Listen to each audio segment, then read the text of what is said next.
사랑하는 성도 여러분, 여러분은 우리가 사랑하는 성경책을 한마디로 표현한다면 어떻게 말씀하시겠습니까? 무슨 책이라고 말씀하시겠습니까? 성경의 전체 주제가, 성경을 꿰뚫는 주제가 몇 가지가 있습니다.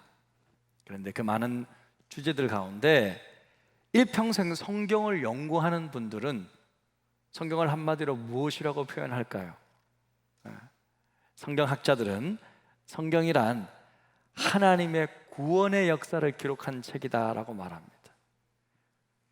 하나님의 구원의 역사를 기록한 책. 그러니까 성경은 하나님의 구원 역사다. 누구를 구원해요? 사람을, 우리를, 나를. 하나님 온 세상을 창조하셨습니다. 그리고 제일 마지막에 자신의 형상인 사람을 딱 만드시면서 복을 주시면서 어떤 명령을 하셨죠? 생육하고 번성해서 땅에 충만하라 그랬어요. 여러분, 그것이 원래 하나님의 꿈입니다. 하나님의 꿈은요, 하나님의 형상으로 만든 인간이 그냥 많아지면 되는 거예요. 그때는 죄 있는 인간이 아니에요. 죄가 없는 인간이에요. 죄가 없이 하나님의 형상만을 가지고 있으니까 그냥 생육하고 번성하는 것 자체가 하나님의 기쁨이 되는 거예요. 그냥 그러면 하나님 좋으신 거예요. 왜? 하나님의 형상들이니까. 하지만 죄로 말미암아 사람과 세상이 오염되어 버렸습니다. 그렇지만 하나님은 타락한 사람을 포기하지 않고 인류 구원 프로젝트, 구원해야겠다, 그걸 가동하신 거예요. 그래서 성경이 시작된 거예요. 그것은 바로 믿음의 조상 아브라함을 부르시면서 시작하셨어요. 온 세상을 구원하기 위한 하나님의 놀라운 꿈을 아브라함과 그의 자손들을 통해 하시기로 결정하신 거예요. 그래서 우리는 지난 5개월 동안요, 아브라함, 이삭, 야곱의 믿음의 삶을 보았잖아요. 그리고 이제부터는 야곱 이후로 그 아들 가운데서 누가 당대의 하나님의 사람으로서 주도권을 잡고 갈 것인가 하는 문제가 있잖아요. 야곱 다음에 누구냔 말이에요. 야곱 다음에. 지난주에 살펴보았듯이 17세 소년 요셉이 꿈을 이야기함으로 형제들의 싸움이 시작되었습니다. 결론부터 말씀드리면 야곱의 12아들 가운데서 요셉과 유다가 가장 우월한 위치에 차지하게 되죠. 그런데 2배의 몫을 받는 장자권은 요셉이 차지합니다. 하지만요, 제가 볼 때 이게 더 중요해요. 예수님의 조상이 되는 7위권은 유다가 차지해요. 이게 놀라운 성경의 비밀이 있습니다. 사랑하는 성도 여러분, 우리는 21세기를 지금 살아가고 있어요. 그런데 수천 년 전에 살아갔던 이 고대 인물들, 왜 우리는 연구하고 배우는 것입니까? 매주마다 와서 이들의 이야기를 왜 우리는 듣는 거예요? 죽고 없어요. 이미 이 세상에 없는 분들입니다. 하지만 여러분, 하나님은요, 시간을 초월하시는 분이시잖아요. 근데 인간은 그 시대에 머무는 점과 같은 존재들입니다. 그런데 놀랍게도 하나님은요, 그 점과 같은 인간들, 존재들, 믿음의 조상들을 모아서 선을 그리셨어요. 할렐루야. 하나님의 약속을 이어가게 하셨고 하나님의 꿈을 이어가게 하셨습니다. 그래서 그 자기 당대의 시대 때는 그들이 주인공이란 말이에요. 그럼 오늘날에는 누가 주인공이에요? 예수를 믿는 저와 여러분이 주인공인 줄로 믿습니다. 우리는요, 그들의 자손 누구죠? 그들의 자손의 예수 그리스도, 믿음의 조상 예수 그리스도. 우리는 예수 그리스도를 영접했습니다. 그래서 우리가 믿음으로 살아가는 모든 삶은 그들의 믿음과 다 연결되어 있는 삶인 줄로 믿습니다.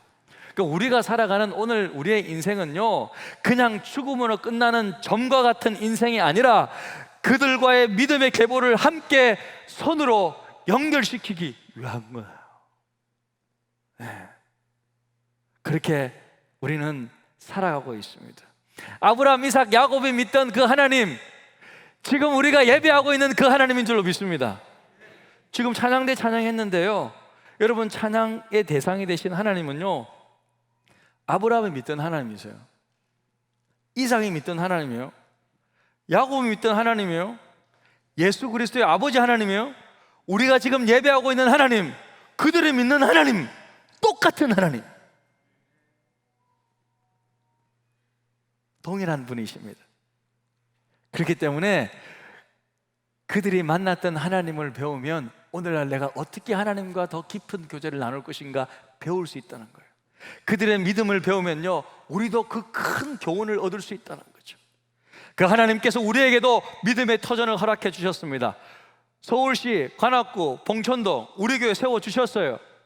우리 또한 하나님의 꿈을 함께 이루어가기 위해 하나님께서 우리에게 땅과 일터를 주셨습니다. 할렐루야. 분배받았어요. 예? 우리 또한 그 하나님의 꿈을 위해 우리 교회의 사명을 감당하는 것입니다. 할렐루야. 그래서 선교센터도 짓는 건 아니겠습니까? 예? 오늘 선교센터 짓고 설계하시는 우리 대표님도 와서 예배 드리시는데 이 꿈에 함께 동참하시기 위해서 하나님께서 파송해 주셨어요. 제가 볼 때는 감사하게도 저는 말씀을 연구하면서 꿈꾸시는 하나님을 보았습니다. 하나님은요, 우리를 만드시기 전부터 이 세상을 향한 꿈을 꾸셨고 한 번도 포기한 적이 없습니다만 사탄은 이 꿈을 방해하는 거예요. 어떻게 하든지 하나님의 형상이 많아지는 것 싫어해. 죄로 오염시키기를 원합니다. 인간들은 계속해서 불순종하면서 하나님의 뜻과 꿈을 회피하려고 그래요. 꿈을 던져버립니다. 하지만 하나님은요, 포기하지 않으셔요. 하나님은 지금도 꿈꾸고 계십니다. 할렐루야. 하나님은 우리 교회를 보시면서 꿈을 꾸십니다. 저는 그 하나님의 꿈 때문에 저를 미국에서 이쪽으로 파송해 주신 줄로 믿습니다. 제가요, 비록 미국의 작은 교회였지만 파송받아 왔어요. 우리 성도들이 파송해 주지 않았으면 저는 못 오는 거예요. 누가 하나 못 갑니다. 저 다리 붙잡으면 못 오는 거예요. 그러니까 눈물을 흘리면서 파송해 주셨어요. 그러니까 제가 사명감을 가지고 사역하는 거죠. 오늘 함께 읽었던 여러분 유다의 모습을 보면요, 세상 사람보다도 더 철저하게 무너지고 넘어져 버린 비참한 유다의 모습을 보게 됩니다. 아니, 어떻게 이런 사람이 믿음의 조상의 계보를 이어갈 수 있는지 이해가 되지 않아요. 아니, 성경에 어떻게 이런 내용이 담겨져 있지? 하는 생각이 듭니다. 1절 말씀 보면요, 얼마나 이렇게 처참하게 변화되는지. 그 후에 유다가 자기 형제들부터 떠나 내려가서 아둘람 사람 히라와 가까이 하니라. 유다가 거기서 가나안 사람 수아라 하는 자의 딸을 보고 그를 데리고 동침하니 그가 임신하여 아들을 낳으며 유다가 그의 이름을 엘이라 하니라. 그가 다시 임신하여 아들을 낳고 그의 이름을 오난이라 하고 그가 또다시 아들을 낳고 그의 이름을 셀라라 하니라. 그가 셀라를 낳을 때 유다는 거십에 있었더라. 자, 1절에 보니까 그 후에 시작해요. 그 후에 언제죠? 자, 38장 1절이니까 그 후라는 것은 37장에 있겠죠. 37장에 지난주에 요셉이 요셉 팔려간 후에, 그 후에 유다가 어떻게 생활하느냐? 집 나가버려요. 집을 떠나버려요. 이놈의 집구석 못 있겠다, 나가버린 거예요. 왜 그럴까요, 여러분? 우리 상상할 수 있죠. 이유는 없지만 자기 동생 팔려갔잖아요. 아버지 야곱이 맨날 웁니다. 요셉아, 아들로서 아버지가 통곡하고 우는 모습 못 보겠는 거예요. 집을 나가버립니다. 하나님 모르겠다.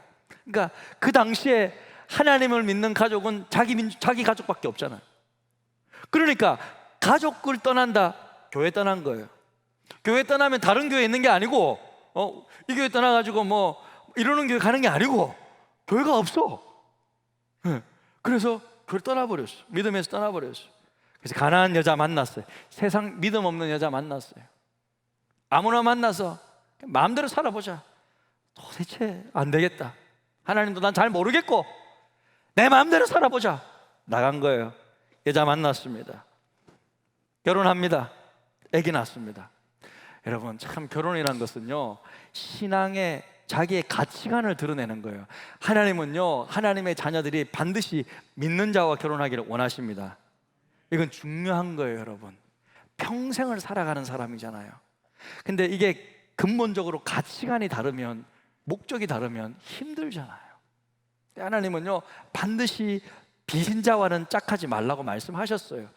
구약도 신약도 똑 동일하게 말씀합니다. 근데 하나님 싫어하는 거 아무나 만난 거예요.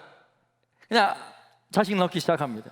영적인 상태가 바닥이죠. 6, 7절 유다가 장자 엘을 위하여 아내를 데려오니 그의 이름은 다만이라. 유다의 장자 엘이 여호와 보시기에 악함으로 여호와께서 그를 죽이신지라. 유다의 첫째 아들 장자 엘이 무슨 짓을 했는지 성경에 기록되어 있지 않습니다. 하지만 하나님 앞에 악행을 저지른 것 같아요. 왜? 믿음의 공동체 안에서 난 뭐 어릴 적부터 믿음 생활하고 하는 것을 배운 것이 아니라 그냥 세상 뭐 저기 밑에서 자랐으니까 하나님 모르는 거예요. 그러니까 아무 때나 살다가 하나님 앞에서 죽임을 당했습니다. 아버지 유다가 영적으로 바닥이니까 자녀에게 그대로 영향을 가는 거죠. 자, 8절입니다. 유다가 오나이에 이르되 내 형수에게로 들어가서 형이 죽었으니까 남편의 아우된 본분을 행하여 내 형을 위하여 씨가 있게 하라. 오나니 그 씨가 자기 것이 되지 않을 줄 알므로 형수에게 들어갔을 때 그의 형에게 씨를 주지 아니하려고 땅에 설정하매 그 일이 여호와 보시기에 악함으로 여호와께서 그도 죽이시니. 여러분, 당시 고대군동 지역에 여러분 제도가 하나 있는데 형이 자식 없이 죽으면 누가? 동생이 아우가 형수를 취하여서 자식을 낳게 하고 형의 그 땅과 유산과 가문을 이어가게 하는 법이 있었어요. 그것을 이제 형사치수제라고 합니다. 우리 따라해 봅시다. 형사치수제. 뭐예요? 형사, 죽을 사. 형이 죽었을 때 취한다는 거죠. 누구? 형수를.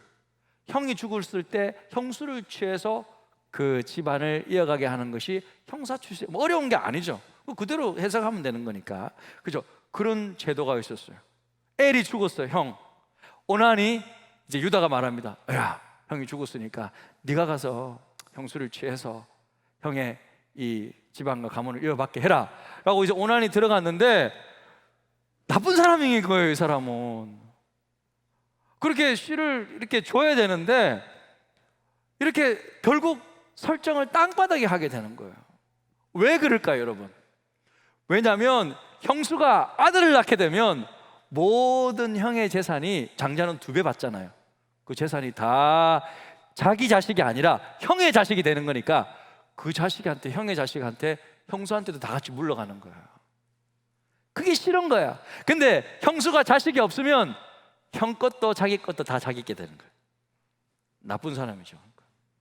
그러니까 에이, 나쁜 사람이지. 안 그러면 형수를 취하지 말든가. 못하게. 근데 취해놓고 이렇게 이런 짓을 하니까 나쁜 놈이, 한마디 나쁜 놈이죠. 그러니까 하나님께서 죽이셨어요. 그러니까 악한 짓이었어요. 오난도 죽었어요. 그 남은 아들 누구예요? 셋째 셀라인데 셀라는 아직 어립니다. 그러니까 유다가 생각해 보니까 큰 아들 죽었어요. 둘째 아들 죽었어요. 막내 셀라 남아 있는데 혹시 얘도 다말에게 줬다가는 내가 볼 때 저 며느리가 남편 잡아먹는 귀신이다 이거예요. 죽이시는 거예요. 혹시 셋째까지 죽을까 봐. 그래서 야, 셋째는 어리니까 친정집에 가 있어 하고 보내버린 거예요.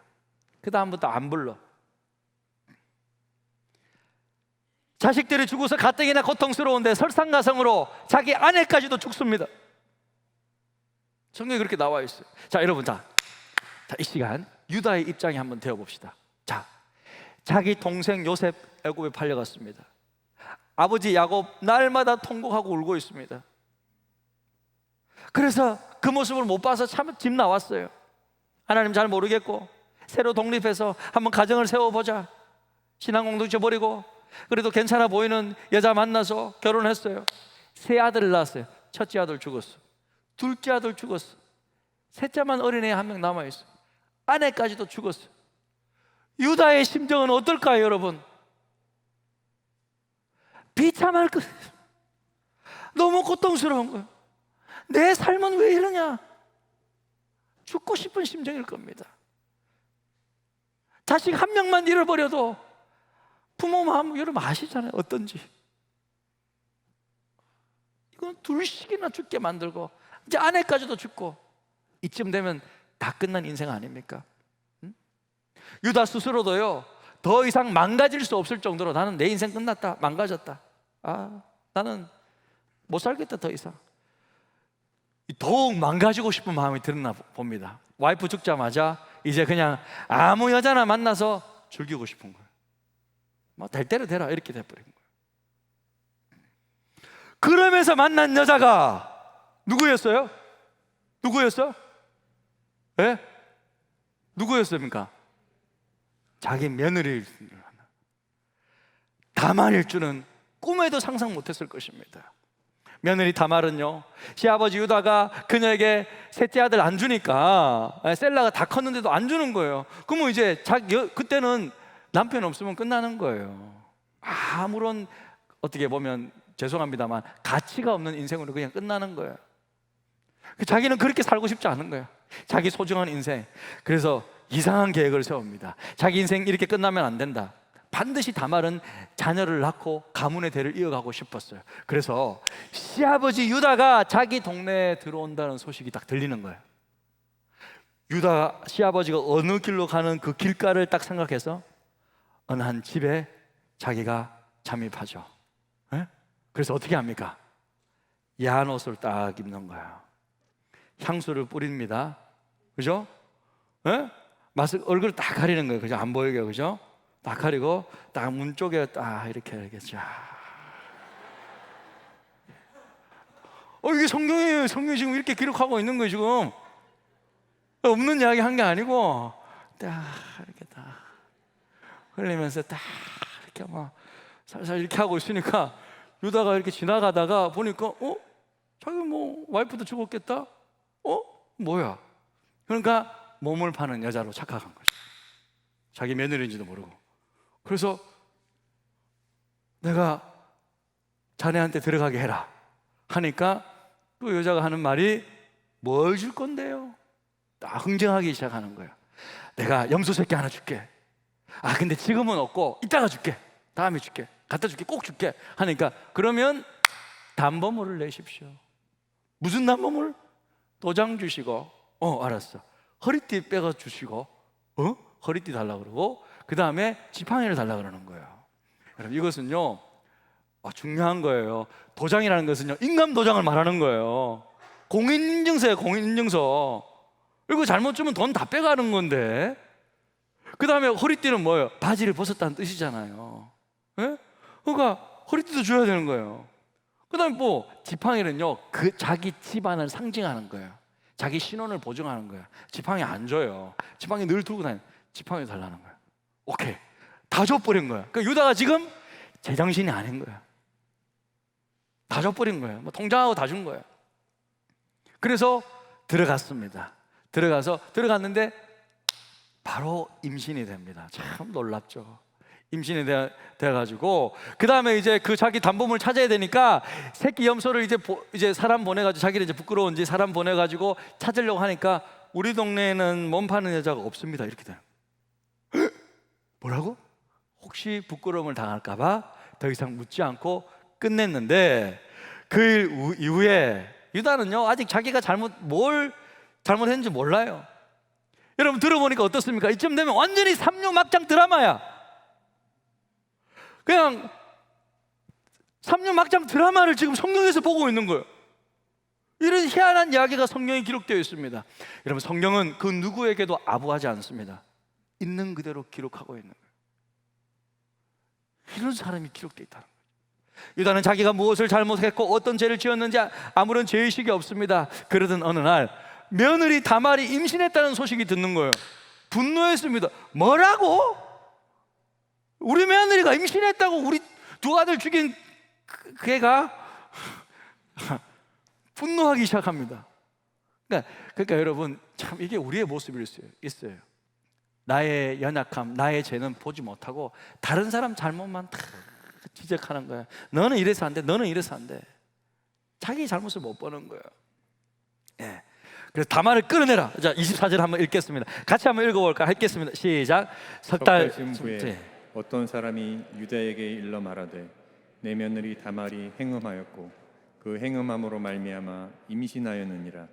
유다가 이르되 그를 끌어내어 불사르라. 그녀를 끌어내서 불살라라.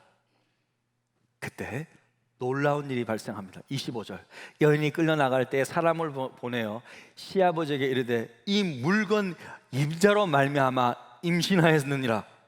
청하건대 보소서 이 도장과 이 끈과 허리띠와 지팡이가 누구의 것이니까? 한번 상상해 보십시오. 자기 며느리가 임신했습니다. 너무 화가 났어요. 이제 끌어들여서 불살으려고 하는데 며느리가 물건을 보내면서 하는 말이 이 물건 주인 때문에 내가 임신했다는 거예요. 물건을 보니까 자기 도장인 거예요. 자기 허리띠인 거예요. 자기 집안 지팡이인 거예요. 경악을 금치 못했을 것입니다. 아무런 말이 나오지 않았을 거예요. 충격과 경악 속에서 유다는 드디어 자신의 잘못을 시인하게 됩니다. 자신의 죄를 인정하게 됩니다. 26절, 유다가 그것들을 알아보고 이르되 그는 다말을 말하죠. 나보다 옳도다. 내가 그를 내 아들 셀라에게 주지 아니하였음이라도 하고 다시는 그를 가까이 하지 아니하였더라. 유다는 다말에게 말합니다. 네가 나보다 낫다. 네가 나보다 나은 사람이다. 셋째 아들 다 컸지만 안 줬잖아요. 왜? 혹시라도 셋째도 죽을까 봐. 미신이잖아요. 하나님을 신뢰하는 게 아니잖아요. 솔직히 유다는요, 세상 사람보다 더 세상 사람이었고 타락했고 영적 분별력이라고는 전혀 없는, 가치 없는 사람이었습니다. 하지만 그는 이 사건을 통해서 마치 핵폭탄을 맞은 것 같은 거예요. 모든 것 다 내려놓고 회개합니다. 자기의 도장을 보는 순간, 자기의 지팡이를 잡는 순간 주마등처럼 그동안 자기가 잘못했던 것들 확 필립처럼 돌아가는 거예요. 어디서부터 잘못되었습니까? 왜 꼬였어요? 신앙 공동체를 떠났기 때문입니다. 사랑하는 성도 여러분, 우리 성도들이, 믿는 자들이 왜 인생이 꼬입니까? 믿음에서 멀어지면 꼬입니다. 신앙 공동체를 떠나가기 시작하면 꼬입니다. 정말 그래요.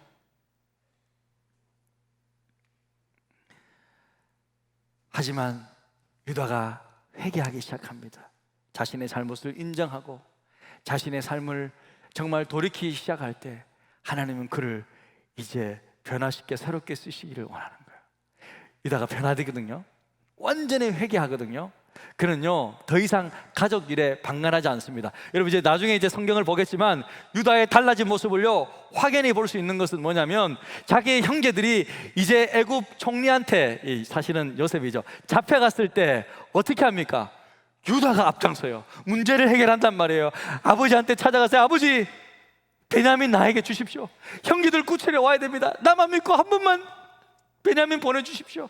그러면서 형제들을 구출하는데 유다가 쓰임받는단 말이에요. 이제는 방관하지 않습니다. 이제는 적극적으로 나섭니다. 하나님 앞에 쓰임받는 사람이 되는 거예요.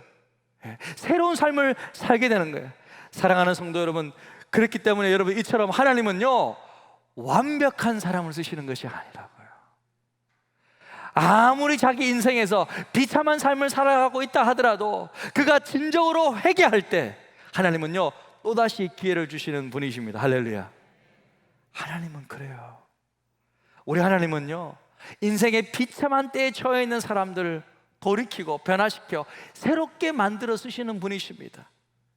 막장 삼류 드라마에서나 볼 수 있는 그런 삶을 살고 있는 사람에게도 하나님은 기회를 주신다는 거예요. 놀랍게도 유다와 다말, 예수 그리스도의 족보를 이해가는 믿음의 조상의 반열에 딱 기록해 있습니다. 마태복음 1장 1절, 아브라함과 다윗의 자손 예수 그리스도의 계보라. 아브라함이 이삭을 낳고 이삭이 야곱을 낳고 야곱은 유다와 그의 형제들을 낳고 유다는 다말에게서 베레스와 세라를 낳고 베레스는 헤스론을 낳고 믿음의 계보가 이 사람에게 통해서 이어지고 있다는 거예요. 당당하게 그 이름이 기록되어 있습니다. 하나님은 이런 분이십니다. 할렐루야. 하나님은요 역전의 용사이십니다. 하나님은요 절망 끝에 있는 영혼에게 희망의 불씨를 심어놓는 분이십니다.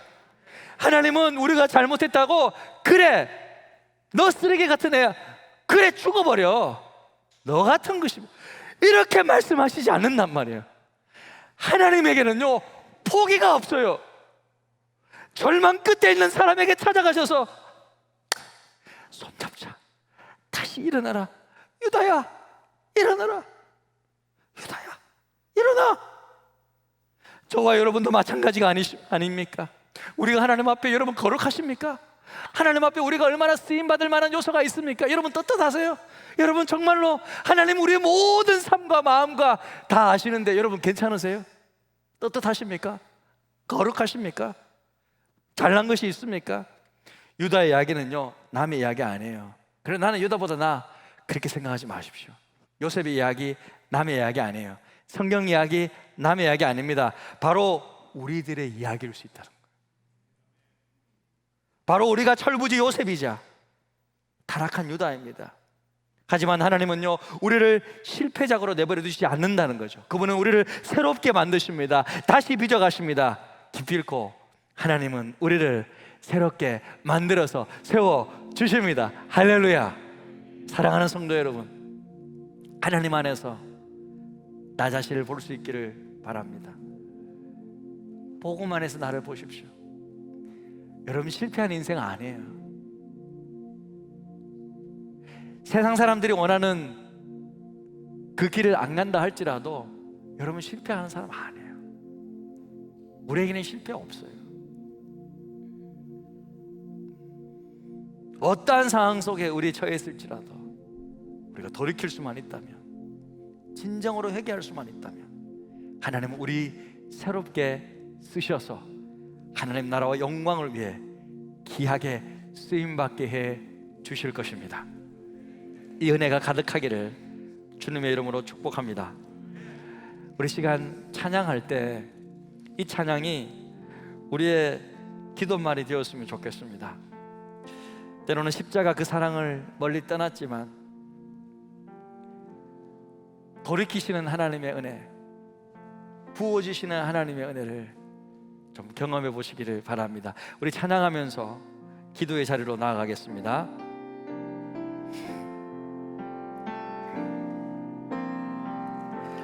십자가 그 사랑 멀리 떠나서 무너진 나의 삶 속에 잊혀진 주 은혜, 돌 같은 내 마음 어루만지사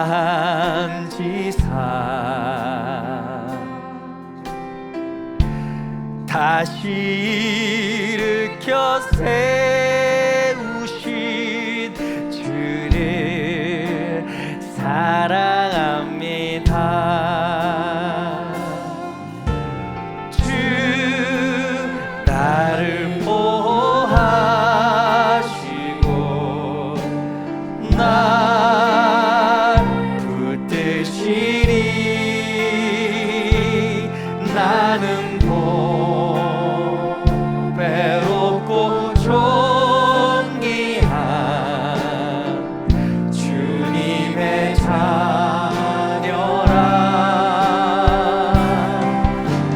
주 나를 보하시고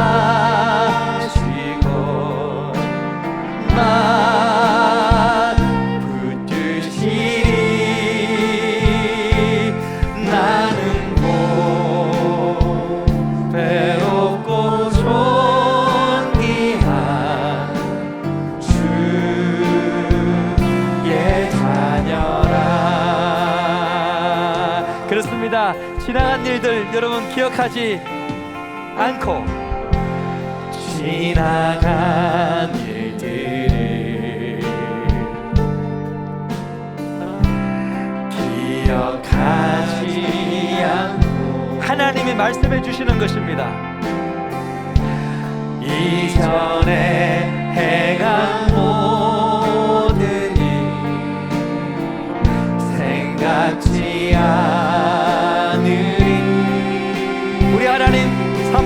내십니다. 사막의 강물가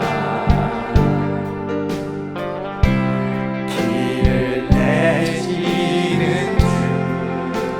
그렇습니다. 내 안에 새 일행하신, 내 안에 새 일행하신 주만 바라봅니다. 주 나를 보호하시고 나를 붙드시니 나는 외롭고 존귀한 주님의 자녀. 주님 너를 보호하시고, 주 너를 보호하시고 널 붙드시니 너는 외롭고 존귀한 주 나를 보호하시고 날 붙드시니 주 나를 보호하시고 날 붙드시니 나는 외롭고 존귀한 주님의 자녀라. 우리 옆 사람을 향해서 주 너를 보호하시고, 주 너를 보호하시고 널 붙드시니 너는 외롭고 존귀한 주의 자녀. 우리 하나님, 우리를 이렇게 보신다면